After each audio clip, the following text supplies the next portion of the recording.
Facts 256 tubaniriza olunaku olwaleero tubaletedde ebintu bingi olunaku olwaleero tosande kuba nti osubwa bingi nnyo ebibadde okutukiza mwana mwala Jokes Collection akola ku makeup owa bidi owa date n'obwambalo bwonna obw'enjawulo so musinkana Facebook page that is Facebook ne Instagram akozesa Jokes Collections usual like okuba nti ofollowinga byonna ebyenjawulo oba owandike namba y'essimu 0752 180170 amanya ganyenze Trace May wano ku Facts 256 nga siberanze ka bera ne mwana muwala Rosemary na okwera nga tuba tusako information nyingi je mubera temunaba kubera nga mumanya nebya mubera manyine nga mubimanyiko ensonga ntono wabula nga sagala nga sinabagenda wala njagala sokemba tegeze atusamu ensimbi ye higher level to and travel agents ku sawa eno ekigenda maso be kitambula bayina trip bagenda Jinja bane muje mugene mutambule ko 2020 mubere nga mujinyumyako guno omwaka abantu bangi tebagutegedde ne wobera ngo oyagala gutegera jangu ogende olambule ne higher level to and travel agents wobera oyagala okumanya ebisinga ku febye tubyatukwade basaba bakyalirako ku Facebook page yabwe still eri higher level to and travel agents oba bakyalireko ochatingako nabo ku WhatsApp enamba yabwe eri 0788751454 tugenda kubanga twogera ku bufere obufere nga bususse mu ggwanga yatu Uganda oba kiri Uganda anti bagamba ki Uganda naye obufere bususse ngonobera gwe ngofe oyagala ofere ne chache bukyo bakyalina mu nsonyi nti ne chache bakifere ekyo kiva ku kyakwagala sente za mangu toyinza sanga muntu atagala kola nnyo atagala sente za mangu atakoze bufere boyagala ebyama waliwo ababuwa time nagamba nabale ekintu kyegwe nakubalirayo nasooka abazaayo omu babiri abafere bano omugendera mu Pastor Siraji akigendedde mbonna bonna nawe wabalayo mwabadde mu Pr.Mondo wange gwe manyi oyo yennyini nemberamu omukyala bamakabina Kusasira naye presidential advisor bino ebintu ebirimu presidential advisor simanya biki obufere nkugambye bukwata omuto n'omukulu kati gwe abadde okimanyi Pr.Mondo obufere no nze kyembadde mmanyi Pastor Siraji bamukwatidde ku border ye Tanzania ne Uganda ng'asala ne bamukwata ne bamukomyawo kalate Pr.Mondo Kataronyi Kusasira be badde bamwerekedde naye omukyala Nakalema akulira ekitongole kya anti-corruption unit akoze omulimu munene nnyo kubanga omusajja Siraji no bamukutta ku border ng'afuluma atoloka naye obudde tebwamuganyiza ate ndaba Kataronyi Kusasira yabyeganye Kataronyi yaweze yagambye tagenda kuddamu kubisaba bufaananyi naterayo sebo naye kitutiisa mbu agenda kwasa ebyama oba byama kyeyo omaffe twagala omanya Kataronyi Kusasira mukwano twegayiridde twasize ebyo ebyama naye ate ye Pr.Mondo mugumu olabeewo yabadde anasitula wandegera olunaku olwasooka luno reportinga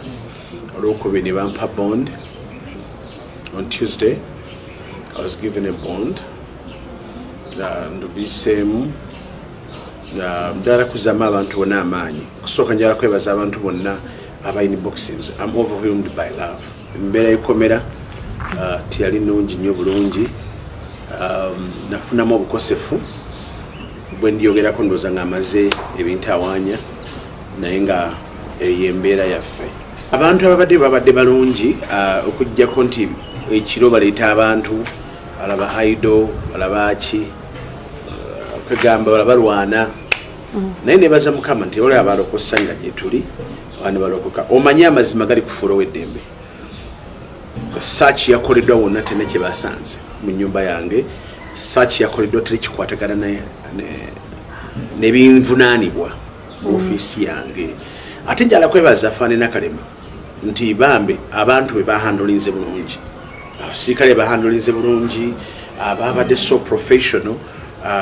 bahandolinze bulungi they really handled me very well saagala kufuna special treatment kubanga oyinza okukozesebwayo nga in another way so abasibe nasanga baŋŋamba nti sula naffe pastor beera wano era nensula mu makati gaabwe ne bankwata bulungi okujjako nabefujja bajja banninya muno era nkyali under treatment ndi wansibwa eddagala nga waliwo church politics aliwo ali very heavy tagukiddepo nze nzekka naye akwata kubiri basumba basinga Pastor Makabai Pastor Bujingo Timbonye n'abalala bonna abasinga abangi amaanyi political which hunt eno weeri very serious nansomeseza nange omutagenda biri wantu wonna we babakuze batya kiringa TV TV sigenda kudde TV ze sigenda kudde kulinnyako ninayo TV ze sigenda kudde kulinnyako ndagenda kula face ya munga mawuli andi Honorable Kyagulanyi ayogera nalaba Honorable Kyagulanyi when he was 11 years ku Brain Trust Academy omwana yone musabira mukama nampe ekigambo ntali bamukulembeze ne mukama tiyangamba ntagenda kwa mukulembeze wa ggwanga naye akulembeddeko constituency najimala Honorable Kyagulanyi msubira ntayogera n'abali mu government. I believe he has friends everywhere. Simanyi wanamwegana nti kubanga nze njagala President Museveni. President Museveni akimanyi naye gyali. Akimanyi gyali. But I know Kyagulanyi simanyi namwegana. Naye njagala kugamba bakama bafa abali eyo. Banange sina buzibu n'enaalemu. If there's anything nga ndira kye nakola okwaniza Kyagulanyi ku kituuti ewa Pastor Yiga bambe mu nsonyiwe bambe nenenya sijja kuddayo kwaniza Kyagulanyi bantu wonna naye sinze nayita Kyagulanyi yajja ng'omuntu omulala yenna tubaweereze essaala buli omu gye yabaweerezanga Jennifer Fufiga yabasabidde n'agamba bannange abasabira kisayi misango tukole nga siri essanyu lye ng'abadde tali bulungi kata Kusasira Jennifer Fufiga yagambye abadde tali mulungi kyabadde kyanjalo yagambye ku ngeri gy'amanyi Catherine Kusasira si mupere